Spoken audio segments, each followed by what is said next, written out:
My name is Madeline, and at 28 years old, I was lying in a hospital bed with 17 stitches across my forehead when my father's text came through, "We're busy." Two simple words that finally revealed 28 years of truth about where I stood in his priorities. The car accident that nearly killed me became the moment that saved my life because it showed me exactly who my family really was. Before I share what happened next, let me know where you're watching from today. Please hit that like button and subscribe if you've ever felt invisible to the people who should love you most. Growing up in Westport, Connecticut should have been a dream.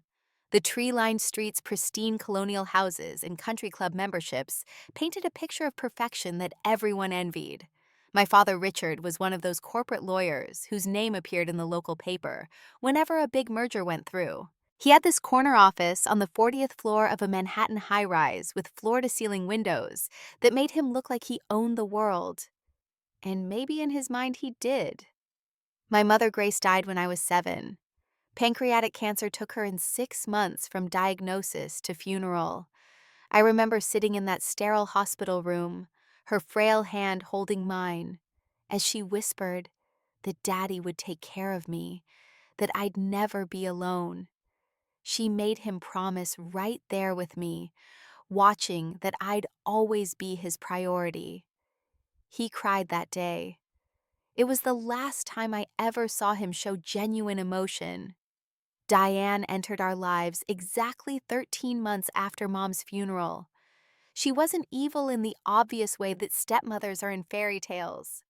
No, Diane was clever. She came with 2 children from her previous marriage, Brad, who was 3 years older than me, and Chloe, who was my age. Suddenly, our quiet house filled with noise and demands and competitions I didn't know I'd entered. The shift happened gradually, like watching the tide go out. First, it was small things. Dad would forget to pick me up from piano lessons because he was at Brad's baseball game. Then it became bigger. The summer vacation to Martha's Vineyard that Mom and I had planned became a trip to Disney World because Chloe had never been. My bedroom, the one Mom had decorated with me, was moved to the smaller room down the hall because Brad needed more space for his sports equipment. By high school, I'd learned my role in this reconstituted family. I was the quiet one, the one who didn't make waves. Brad was the golden child excelling in everything from lacrosse to debate team. Chloe was the princess demanding and receiving attention, with her dramatic flair for theater and dance. And I was just Madeline getting straight A's that went unnoticed volunteering at the hospital, where Mom had died trying to honor her memory in small ways that no one else seemed to care about. When I told Dad I wanted to become a special education teacher, his disappointment was palpable. We were sitting at dinner, the monthly obligation, where I was invited to the family table, like a distant relative. Brad had just announced his promotion at Goldman Sachs, and Dad's face had glowed with pride. Then I shared my news about getting accepted into Columbia's teaching program. The silence stretched until Diane filled it with a patronizing smile. "That's sweet, dear. Teaching is such a noble profession. For those who can't do anything else," Brad had added with a laugh. Dad didn't defend me. He just sighed and said he hoped I understood that my career choice meant I'd need to be financially independent. The trust fund my mother left wouldn't last forever if I insisted on pursuing a job that barely paid above minimum wage. That was 5 years ago. Since then, our relationship had dwindled to those monthly dinners where I sat at the edge of conversations about Brad's investments and Chloe's latest auditions. I'd share something about my students, about the breakthrough with a child on the autism spectrum, and watch their eyes glaze over. The only time Dad showed interest was to remind me that Brad's college roommate was single and worked in finance. Wouldn't I like to meet someone with ambition? The morning of the accident started like any other teaching day. It was a Thursday in March, the kind where winter finally loosens its grip on New England. I'd actually had a conversation with Dad the night before, if you could call his voicemail a conversation. He'd called to express his disappointment that I'd missed Brad's engagement party that weekend. My excuse, attending a special education conference in Philadelphia, wasn't acceptable. "Family comes first, Madeline. Your brother's engagement is more important than some teacher's meeting." I'd listened to that message 3 times each replay, twisting the knife deeper. Your brother, not your stepbrother. As if Brad and I shared blood history, anything beyond a mailing address that I'd long since left behind. I typed out 5 different responses, deleting each one. What was the point? 21 years of being pushed to the margins had taught me that fighting for space in their world only left me more bruised. The drive to school that morning was my sanctuary. 25 minutes of NPR and coffee watching suburban Connecticut wake up. I was thinking about my student Marcus, how his face had lit up yesterday when he finally read a complete sentence without help. These small victories were my world now, so far removed from the corporate conquests my father valued. I never saw the 18-wheeler coming. Later witnesses would tell police that the driver had fallen asleep, that his truck had blown through the red light at 45 miles per hour. All I remember is the sudden shadow falling across my car, the impossible sound of metal crushing metal, and then a strange floating sensation before everything went black. The moments of consciousness I had before the ambulance arrived are burned into my memory in fragments. The taste of copper in my mouth. Someone saying over and over to stay still, don't move your neck. The feeling of warmth spreading across my face that I'd later learn was blood from the gash across my forehead. And strangely, absurdly worrying about being late for school, about Marcus waiting for me in the classroom. I woke up in Hartford Hospital to the sound of machines beeping and the smell of industrial disinfectant. The pain hit in waves. My head felt like it might split open. Breathing sent sharp stabs through my chest, and my left wrist throbbed with each heartbeat. But worse than the physical pain was the disorientation, the slow realization that I was completely alone. Nurse Angela was the first face I saw clearly. She had kind eyes behind purple frame glasses and moved with the practiced efficiency of someone who'd been doing this for decades. She explained my injuries with a gentle directness I appreciated. A severe concussion that would require monitoring, 3 broken ribs that would make breathing painful for weeks, a fractured left wrist that had already been set, and 17 stitches across my forehead where the rearview mirror had struck me. "You're lucky," she said, adjusting my IV. The angle of impact a few inches different, and we wouldn't be having this conversation. I wanted to laugh at the word lucky, but my ribs wouldn't allow it. The first thing I did when Angela left was reach for my phone, which someone had thoughtfully placed on the bedside table. The screen was cracked but functional. 3 missed calls from my principal, Sandra. 1 from Lisa, my best friend in Boston. Nothing from Dad. Nothing from Diane. Nothing from Brad or Chloe. I called Dad first. It rang 4 times before going to voicemail. "Hi, you've reached Richard Pemberton. I'm unavailable at the moment. If this is urgent, please contact my assistant." I hung up and tried again. Same result. On the 3rd attempt, I left a message, my voice shaky from medication and emotion. "Dad, it's me. I've been in an accident. I'm at Hartford Hospital. Please call me back." An hour passed, then 2. The afternoon sun slanted through the blinds, creating patterns on the white hospital blanket. I watched those patterns shift and tried not to think about why my father wasn't calling back. Maybe he was in court. Maybe his phone was dead. Maybe. When my phone finally buzzed with a text, I grabbed it so quickly that pain shot through my wrist. But it wasn't a call, just a message. 2 words that would change everything. "We're busy." I stared at those words until they blurred. Then I screenshot the message, though I didn't know why at the time. Later, I'd be grateful for that instinct. Angela came in to check my vitals and found me crying. Not dramatic sobs, just silent tears sliding down my cheeks, stinging as they hit the stitches. She sat on the edge of my bed, something I'm sure violated protocol, and held my uninjured hand. "Honey, where's your family?" I showed her the text. Her expression shifted from confusion to understanding to barely contained anger. She didn't say what she was thinking, but her grip on my hand tightened. "Let me get you some water," she said. "And maybe we should call someone else." I tried Diane next, though I don't know what I expected. She answered on the 3rd ring, her voice bright with the particular energy she had when she was performing for an audience. "Madeline. This better be important. We're at Brad's engagement lunch at the club. I'm in the hospital," I said. "I was in an accident." The pause was brief. "Oh dear. Well, that's unfortunate timing. Brad's introducing us to Charlotte's parents. You understand we can't leave right now. I'm sure the doctors are taking good care of you. We'll check in later." She hung up before I could respond.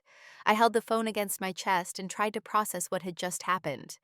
My stepmother had just told me that meeting my stepbrother's future in-laws was more important than my potential death. Lisa answered on the first ring. "Hey, lady, how's the teaching life?" I managed to say her name before my voice broke. The story spilled out in fragments: the accident, the injuries, the text, Diane's dismissal. Lisa's response was immediate and fierce. "I'm getting in my car right now. 3 hours, Maddie. I'll be there in 3 hours. Don't you dare apologize for needing me. That's what real family does." When the hospital administrator came in with paperwork, she asked for my emergency contact. I gave her Lisa's information, watching as she wrote it in the box marked next of kin. My father, the man who'd promised my dying mother he'd always protect me, wasn't even listed on my medical forms. Dr. Patel arrived during evening rounds. He was young, maybe early 30s, with a careful way of speaking that suggested he'd delivered bad news before. The concussion was his primary concern. These next 48 hours were critical. I needed someone monitoring me, watching for signs of brain swelling, checking my responses every few hours. Did I have someone who could stay with me? I thought of my father at Brad's engagement lunch, probably on his second scotch, charming Charlotte's parents with his courtroom stories. I thought of Diane, her practiced smile never wavering as she played the perfect stepmother to Brad, while her husband's biological daughter lay alone in a hospital bed. I thought of my mother, how she'd stayed by my bedside for 3 days, when I had my tonsils out at age 6, reading me stories and feeding me ice chips. "No," I told Dr. Patel, "but my friend is driving from Boston." That night before Lisa arrived, I had my first panic attack. It started as nightmares about the accident, the truck appearing again and again, getting bigger each time. But then the dream shifted. I was 7 years old, forgotten at school, because Dad had taken Brad and Chloe to a movie and lost track of time. I was 12, sitting alone at my middle school graduation, because they'd scheduled a family vacation I wasn't invited to join. I was 18, watching from my bedroom window, as they took family photos for their Christmas card. Diane saying one with just the 4 of them would be better balanced. I woke, gasping, monitors beeping as my heart rate spiked. Angela appeared immediately, her night shift presence a comfort I hadn't expected. She gave me something for the anxiety and sat with me until my breathing steadied. "You're safe," she kept saying. "You're going to be okay." When Lisa burst through the door at 10:30 that night, I finally believed it might be true. She looked exactly as I needed her to look: fierce and protective, and absolutely furious on my behalf. She took one look at my face, at the stitches and bruising that had started to bloom, and said with perfect clarity, "We're gonna make them pay for this, Maddie. Maybe not today, maybe not tomorrow, but they're going to understand what they've done." The second day in the hospital began with my father's email. Not a call, not a visit, but an email sent through his work account at 6:45 in the morning. The subject line read, "Insurance information needed. Madeline, I need your insurance policy number and claim information for my records. Please forward at your earliest convenience. Also, Diane mentioned you called during Brad's lunch. In the future, please be mindful of timing when reaching out with non-emergency situations. Hope you're feeling better.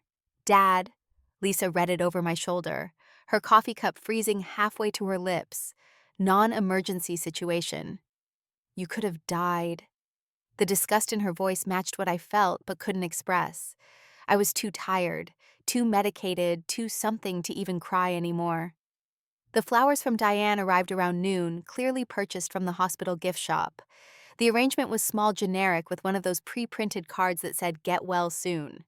Diane's assistant had signed it from the Pemberton family. "Not love, not thinking of you. Just from like a business correspondence." Brad's text came that afternoon. "Hey sis, heard about your fender bender. Get well soon. Charlotte says hi." The casual dismissal of my near death as a fender bender felt intentional, minimizing what had happened to preserve the narrative that I was always overreacting, always too sensitive. But it was Chloe's Instagram that hurt the most. Lisa showed it to me reluctantly after I'd asked if anyone had posted anything. There was my stepsister, all blonde highlights and perfect teeth, posting story after story from Brad's engagement celebrations. The rehearsal dinner I'd been disinvited from because of limited space. The morning after brunch, where my father gave a toast about the importance of family. In one video, I could hear Dad saying how proud he was of his children, both of them, for finding their paths in life. Both of them. Brad and Chloe. I didn't exist even in his public acknowledgments. Physical therapy started that afternoon with a therapist named Mark, who had the patient determination of someone who'd rebuilt bodies before. Just standing made me dizzy. Walking 3 steps left me breathless. My body had been more damaged than the initial assessment suggested. Micro tears and muscles deep tissue trauma that would take months to fully heal. "You're pushing too hard," Mark said when I tried to walk to the bathroom alone. But I had to push. I had to prove I could take care of myself because clearly no one else would. Lisa had taken over my medical advocacy with a vengeance that surprised even me. She discovered things I hadn't known, like how my father had been listed as my emergency contact at work, but hadn't answered when the school called, how he'd told Sandra, my principal, that I'd be out indefinitely and to start looking for a long-term substitute, how he'd already submitted paperwork to my insurance without consulting me, trying to route the settlement through his law firm. The worst discovery came that evening. While scrolling through Facebook, Lisa found photos from Brad's engagement lunch. Time-stamped photos showing my father laughing, toasting, celebrating at the exact moment I'd been texting him from my hospital bed. In one photo, his phone was visible on the table face up.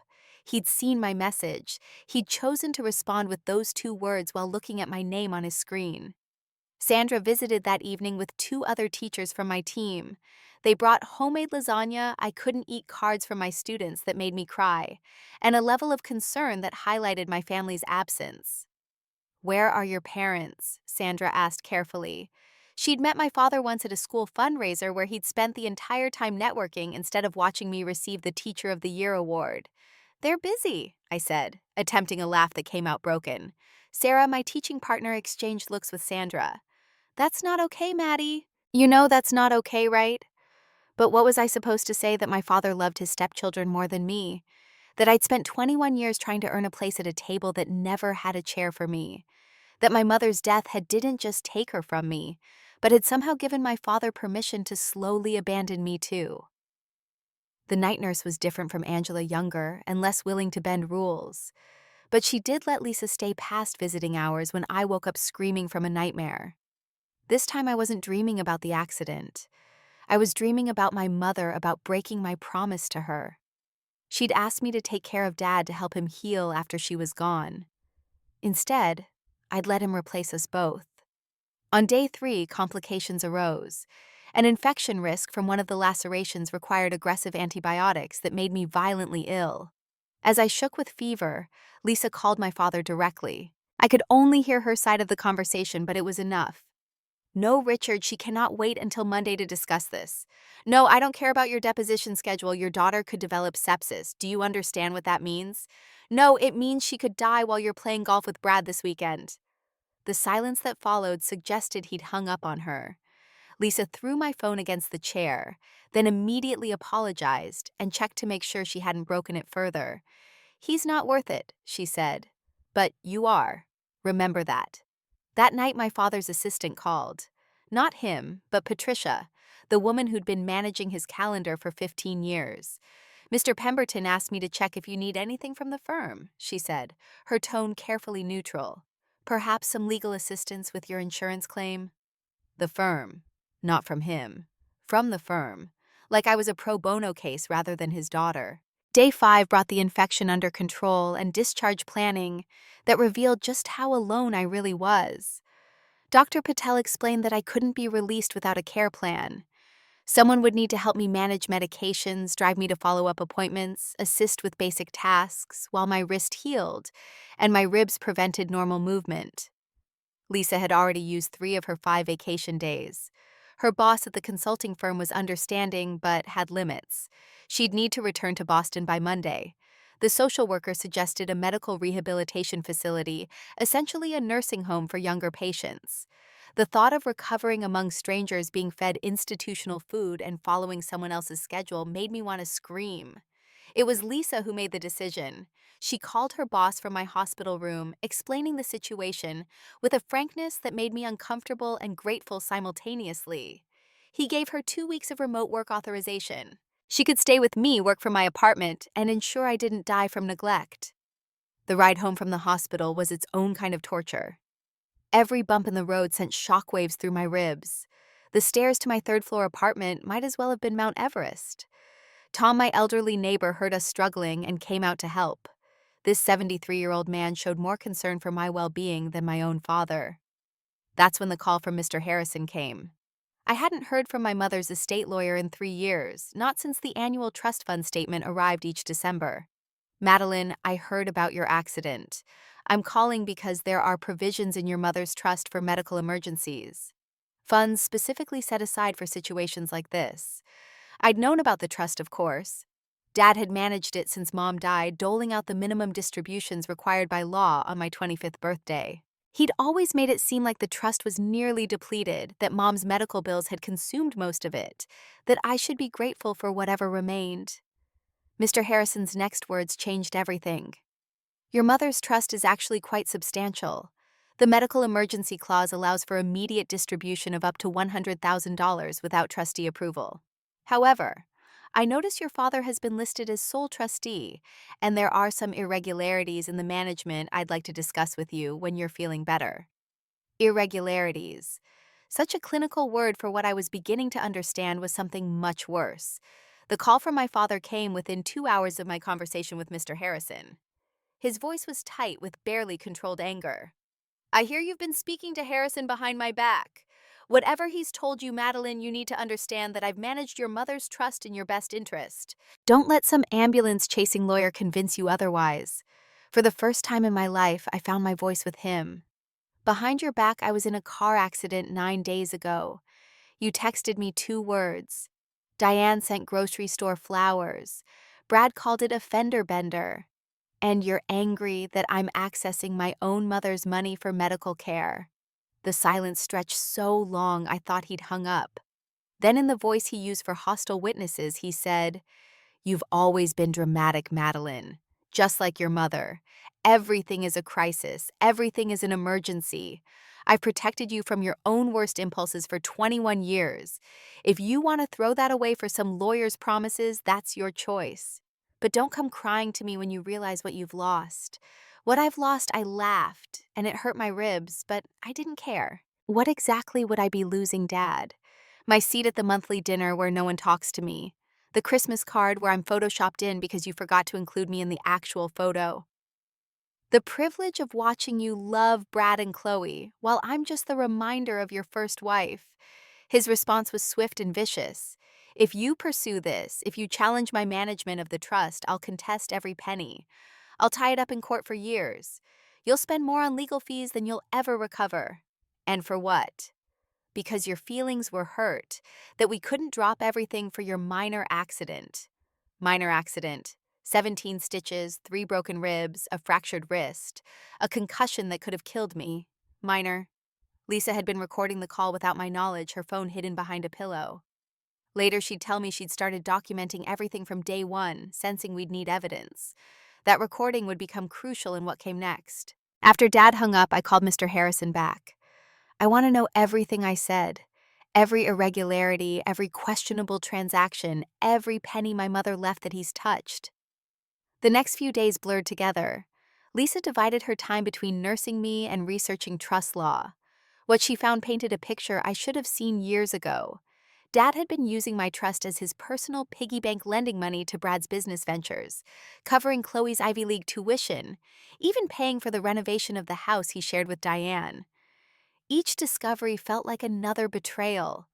The $50,000 that went to Brad's failed startup marked as educational expenses for me, even though I'd paid my own way through Columbia. The $30,000 for Chloe's semester abroad categorized as medical expenses. The $100,000 for the pool house that I'd never been invited to use. Mom left me $2 million. The trust should have grown to nearly $3 million with proper investment. Instead, barely $600,000 remained, and most of that was in illiquid assets that would be hard to access quickly. Lisa found the lawyer through her network. Jennifer Huang specialized in trust litigation and had a particular interest in cases involving breach of fiduciary duty. She took one look at our documentation and said words that would have made me cry if I had any tears left. "This is one of the clearest cases of trustee malfeasance I've seen. Your father didn't just mismanage your trust, he stole from you. The 3 weeks of preparation felt like training for a war I'd never wanted to fight. Jennifer worked with the efficiency of someone who'd seen too many children betrayed by the people supposed to protect them. Every day brought new discoveries that made my father's betrayal more complete. We found documents he'd forged, claiming I'd approved distributions I'd never seen. Board meeting minutes for Brad's company listing trust funds as investor capital with my name nowhere on the shareholder register. Even a second mortgage on my childhood home taken out against the trust's interest in the property, without my knowledge or consent. The private investigator Jennifer hired uncovered more. Photos of the family vacation to Greece last summer, paid for with trust funds, while I'd been told there wasn't money for me to join. The new Tesla in Brad's driveway purchased the same week Dad had told me the trust couldn't afford to help with my student loans. Diane's jewelry purchases, each one coinciding with a withdrawal from my trust for supposed administrative fees. But it wasn't just about money. Jennifer helped me understand that this was about power control and the systematic erasure of my mother's legacy. Every dollar stolen was a promise broken not just to me, but to the woman who trusted him to protect their daughter. My physical recovery paralleled the legal preparation. Each day I grew stronger, my body healing as my resolve hardened. The stitches came out, leaving a scar that would fade but never disappear. My ribs slowly mended each breath, becoming less painful. My wrist, freed from its cast, began to remember how to move. Mark, my physical therapist, became an unexpected source of support. He'd seen people recover from worse physical trauma, but he said what struck him about me was the emotional weight I was shedding with each session. You're not just healing from the accident, he observed. You're healing from something much older. 2 weeks into our preparation, I made a decision that Jennifer initially questioned, but eventually understood.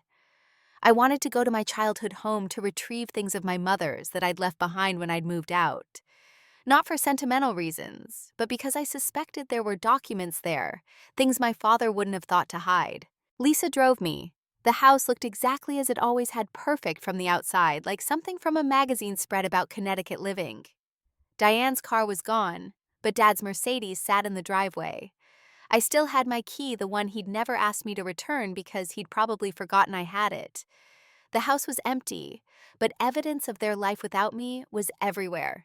The family photos lining the hallway included exactly one of me, from high school graduation, tucked behind a larger photo of Brad's Harvard commencement. My childhood room had been converted into Diane's craft space, though she'd never crafted anything in her life. I found what I was looking for in the attic in boxes marked Grace's things that had been shoved behind Christmas decorations. My mother's journals, her letters, and most importantly, her original will and trust documents. Not the versions my father had shown me, but the originals with her handwritten notes in the margins. She'd been so specific in her wishes.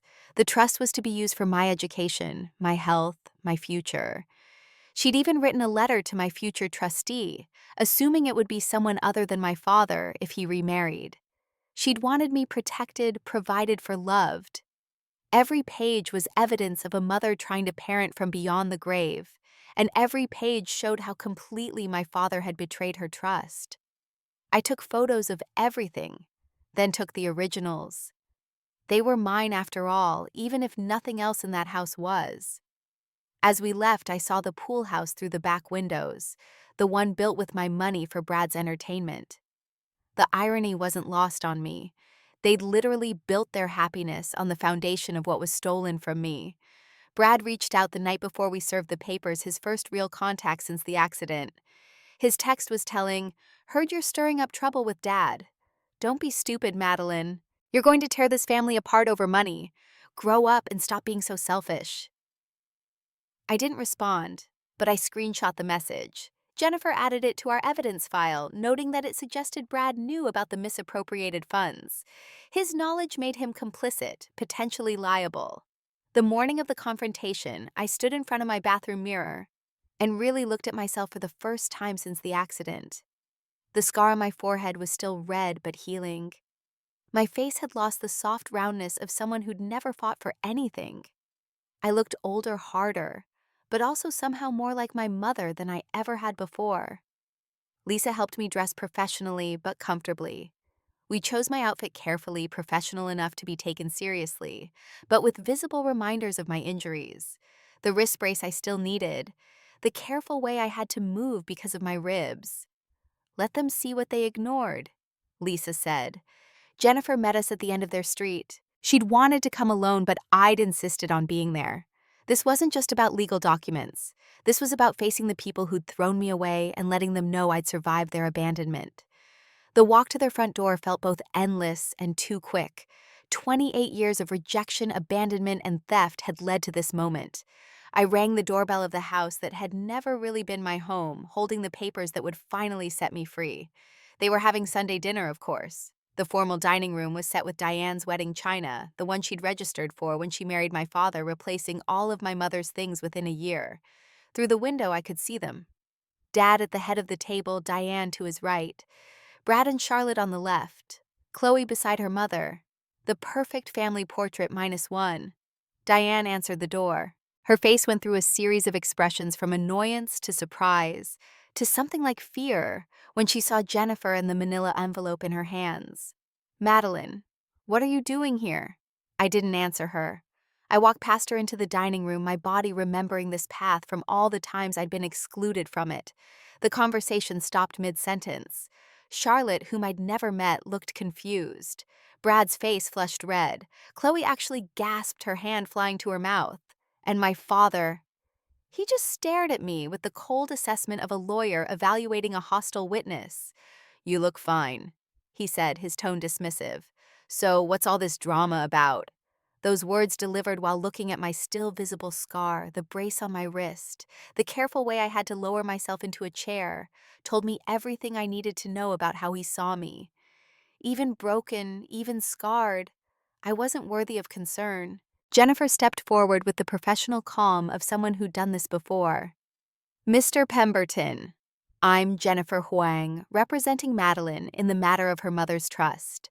We're here to serve you with legal documents regarding your immediate removal as trustee and a demand for full forensic accounting of all trust assets and transactions from the past 21 years. She placed the envelope on the table right next to his wine glass. The silence that followed was complete, the kind that comes before a storm. Diane was the first to break. "What is she talking about, Richard?" "What trust?" Brad's reaction was more telling. He pushed back from the table, his face cycling through anger and panic. "You said that money was from investors, Dad. You said it was all legal." Charlotte looked at Brad with dawning comprehension. "The startup money." That was from her trust. Dad hadn't moved, hadn't even picked up the envelope. He was studying me with the same expression he used in court, calculating angles, measuring weaknesses. "This is ridiculous, Madeline. You're being manipulated by someone who wants a percentage of your inheritance. I've managed that trust perfectly legally for 2 decades. Jennifer's voice cut through his dismissal. "Legally, would you like me to list the 18 documented instances of breach of fiduciary duty we've identified? Or should we start with the forged signatures on distribution requests? Or perhaps the $100,000 used to renovate this house, categorized as medical expenses for Madeline while she was perfectly healthy?" Diane stood up so quickly her chair tipped backward. "100,000. Richard, you said that money came from your bonus." The facade was cracking. Dad's controlled expression slipped, revealing something I'd never seen before: fear. "You don't understand the complexities of trust management," he said, his voice taking on a lecturing tone. "Sometimes funds need to be moved, invested, leveraged for growth. Like Brad's failed company, I finally spoke, my voice steady despite the pain in my ribs. Or Chloe's tuition. Or your vacation to Greece last summer while I was working 3 jobs to pay off my student loans." Chloe started crying, mascara running down her cheeks. "Daddy, tell her she's wrong. Tell her you didn't steal from her." But he couldn't, and everyone at that table knew it. Brad's rage turned on me then, the golden child realizing his pedestal was built on stolen ground. "You're really going to do this? Destroy our family over money after everything we've done for you? Everything you've done for me," I laughed, and it was bitter and sharp. "You mean ignoring me when I almost died, sending a 2-word text while I was bleeding in a hospital bed, building your entire life on money my mother left for me while treating me like an unwanted guest at monthly dinners, Jennifer interrupted before Brad could respond. Mr. Pemberton, you have two choices. Sign the trustee removal documents, now agree to full restitution, and we handle this privately. Or we file criminal charges tomorrow morning for embezzlement fraud and breach of fiduciary duty. Given your position in the legal community, I imagine you understand the implications of option two. That's when my father's composure finally shattered. His hand shook as he reached for the envelope. Criminal charges would mean disbarment, the end of his career, his reputation destroyed. Everything he'd built, everything he valued more than me, would crumble. You can't prove any of this, he said, but his voice lacked conviction. Jennifer pulled out her tablet showing bank records, forged documents, the trail of theft going back years. We can and we have. We also have recordings of you threatening Madeline, trying to intimidate her out of pursuing her legal rights. Would you like me to play them for everyone? Diane grabbed the papers from Richard's hands, reading them with growing horror. $2 million Grace left her, $2 million, and you stole it for us. She looked at her children, at the life they'd built on my mother's legacy. We're thieves. We're all thieves. Charlotte stood up, backing away from the table like it was contaminated. I can't, she said to Brad. I can't marry into this. Your entire family is built on stealing from her. She gestured at me. Look at her. She almost died, and none of you cared because you were too busy spending her money. The next hour was chaos. Diane screaming at Richard about lies and betrayal, Brad trying to salvage his relationship while Charlotte gathered her things to leave, Chloe having what appeared to be a panic attack about potentially being implicated. And through it all, my father sat silent, reading the documents that detailed his crimes. Finally, he picked up the pen Jennifer offered. His signature on the trustee removal was shaky but legal. The agreement to full restitution, including interest and damages, would drain most of his personal assets. The house would have to be sold. Brad's trust fund from his grandparents would be liquidated. The perfect life they'd built would have to be dismantled to rebuild what they'd stolen. As he signed the last page, he looked at me with something I'd never seen in his eyes before: recognition. For the first time in 21 years, he actually saw me. Not as an obligation or an inconvenience, but as my mother's daughter, someone he'd underestimated, someone who'd survived both a nearly fatal accident and his systematic abandonment. You're just like her, he said quietly. Your mother. She was stronger than I ever gave her credit for, too. It wasn't an apology. It wasn't enough. But it was an admission. And somehow that mattered. Jennifer gathered the signed documents with professional efficiency. We'll expect the first payment within 30 days. The forensic accountant will be in touch about accessing all relevant records. Any attempt to hide assets or interfere with this process will result in immediate criminal prosecution. As we turned to leave, Chloe called out, Madeline, wait! Her face was blotchy from crying, her perfect makeup destroyed. I'm sorry. I'm so sorry. We knew it was wrong. We all knew, and we did it anyway. I looked at her, this stepsister who'd had everything while I'd had nothing, and felt something I hadn't expected: pity. You built your whole life on a lie, I said. Now you have to figure out who you are without it. Brad's last words followed us out. You've destroyed this family. You've ruined everything. Lisa, who'd been waiting by the door recording everything on her phone, responded for me. No, Brad. You destroyed it the moment you decided her mother's money was worth more than her life. She just held you accountable. We walked out of that house, past the pool, built with my money, past the garden, maintained with my funds, past the life they'd constructed on the foundation of my loss. Charlotte's car was already gone. Through the window I could see Diane throwing things, while my father sat motionless at the table, where I'd never truly had a seat. 6 months have passed since that Sunday confrontation. The scar on my forehead has faded to a thin white line that I don't bother covering with makeup anymore. It's part of my story now, a reminder of the accident that broke my body, but ultimately freed my soul. The financial restitution came faster than Jennifer had anticipated. Dad liquidated everything rather than face criminal charges and disbarment. The house sold within a month to a young family who'd create better memories there. Brad's trust fund, Diane's jewelry, the vacation home in the Hamptons. I hadn't even known about it all got converted to checks made out to my mother's trust, now under Mr. Harrison's careful management. The money wasn't what mattered, though. It was what I could do with it. I started the Grace Pemberton Foundation for special education funding programs for children with learning disabilities. My mother would have loved that. She'd always said that everyone deserves a chance to learn in their own way at their own pace. The foundation's first grant went to my school creating a sensory room that my student Marcus helped design. My father tried reaching out several times through email, each message forwarded directly to Jennifer. He wanted to explain, to justify, to somehow make me understand that he'd never meant for things to go so far.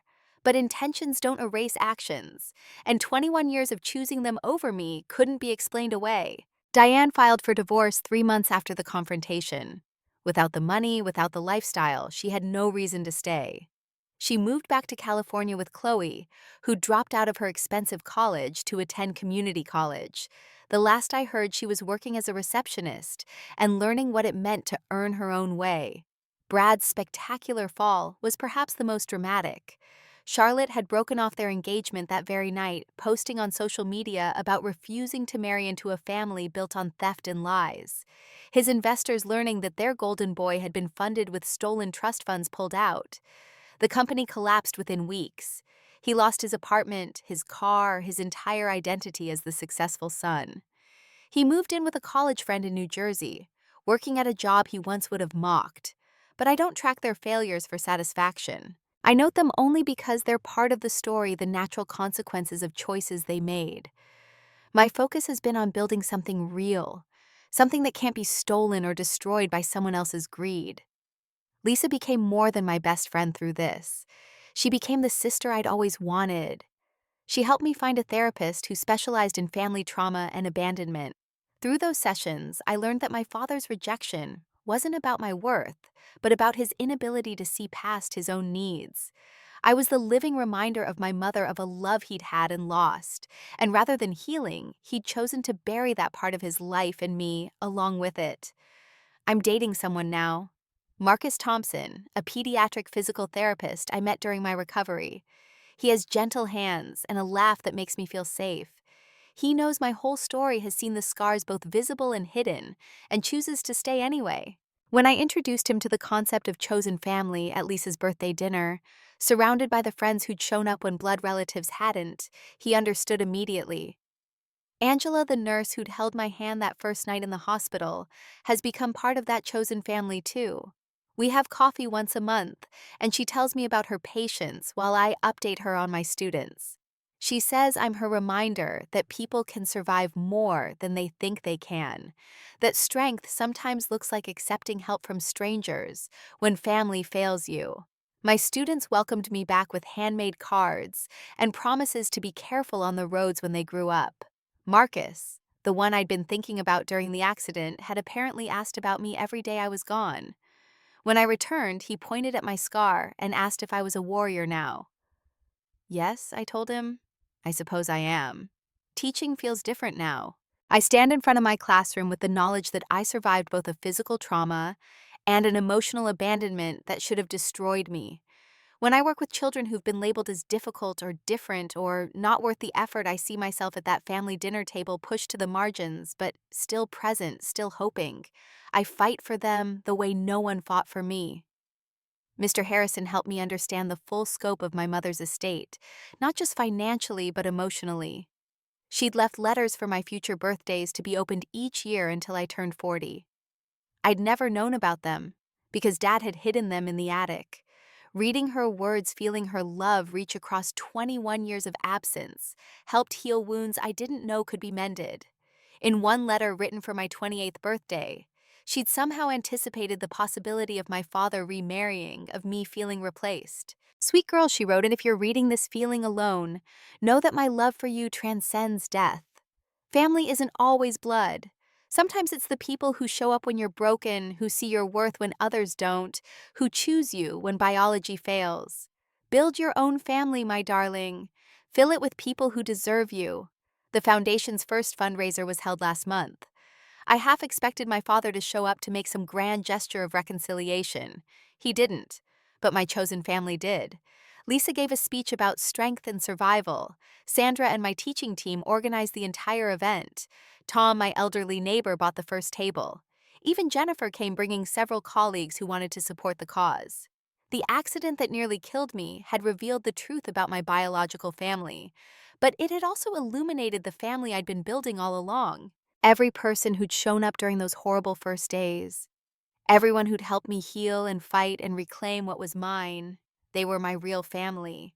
I still drive past the spot where the 18-wheeler hit me. The intersection has been redesigned with better signals and barriers, partly due to a safety campaign I started with the insurance settlement. Sometimes I park there and think about the woman I was before, impact the one who accepted crumbs of affection, who made herself small to fit into spaces that were never meant for her. That woman died in that intersection. The one who survived, who pulled herself from the wreckage, both literal and metaphorical. She's someone my mother would recognize, someone who knows her worth isn't determined by other people's inability to see it. Have you ever been through something similar, where your darkest moment revealed the truth about those around you? How did you find the strength to rebuild? Share your story in the comments below, because sometimes our shared experiences help others realize they're not alone in their struggles.